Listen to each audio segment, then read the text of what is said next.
With this, we now get to see the Galaxy S24 Ultra up close and personal, showing its front design for the first time. Remarkably, the phone appears more attractive than it did in the official models. A few weeks ago, when I first saw the official S24 Ultra design, I was thrilled to see Samsung at last pursuing those symmetrical, tiny bezels.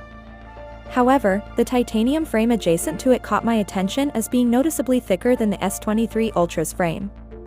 Furthermore, it defied logic. Why would they want to increase the thickness of the frame? I discovered a real-life S24 Ultra leak today, and it appears that the official renders and countless rumors misled us about the frame. It's actually considerably thinner than they depicted it to be, consistent with the design of the S23 Ultra. For example, Ice Universe explained why orthogonal projections and other similar phenomena work that way. Anyway, the sleek appearance of the flat display dispels any skepticism about Samsung's decision.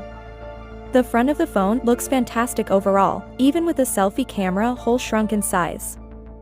Free $50 credit is being offered by Samsung. Simply provide your name and email to express your interest in the S24, then click Reserve. When they start on the 17th, there is no obligation to purchase anything or make an advance payment. When you pre-order the phone, you can also save up to an extra $970 with enhanced trade-in and more.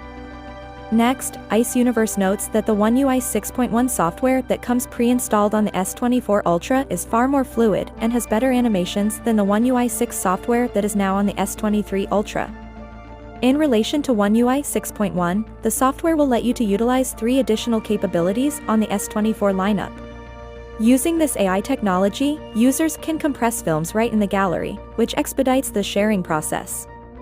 Not only does this save time, but it also guarantees that the video keeps its quality and is easier to share on many platforms. Second, and this is really awesome, the S24 gives you the freedom to select any particular segment of the movie and apply slow motion effects to it. The greatest thing is that you can do it directly in the gallery without downloading any other programs, making it ideal for emphasizing a particularly impressive motion in your film or adding some drama.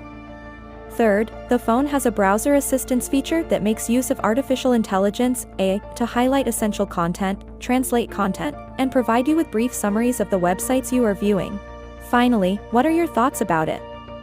So without being said, let me know your thought in the comment below, and if you are new here, please subscribe. Peace out.